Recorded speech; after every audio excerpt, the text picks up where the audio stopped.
Balloon, festoon ও পায়রা উড়িয়ে মহান স্বাধীনতা ও জাতীয় দিবসের কুচকাওয়াজে শুভ উদ্বোধন করছেন আমাদের সম্মানিত প্রধান অতিথি জেলা প্রশাসক দিনাজপুর জনাব মোহাম্মদ রফিকুল ইসলাম।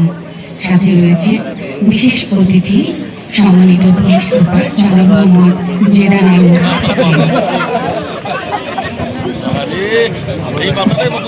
পায়রা উড়িয়ে দিচ্ছি কিন্তু পায়রা কিছুতেই মাঠ ছেড়ে যাচ্ছে না। আমরা দেখতে পাচ্ছি ইতিমধ্যে মাঠে প্রবেশ করেছে দিনাজপুর টিম আসলে সংসদ সদস্য সৈয়দ জাহাঙ্গীর আলম মহোদয়।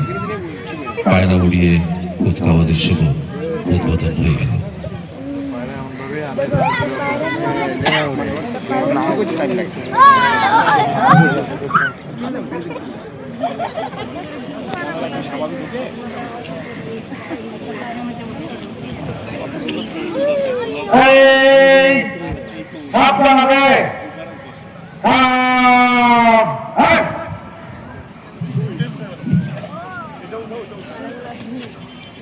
এ পর্যায়ে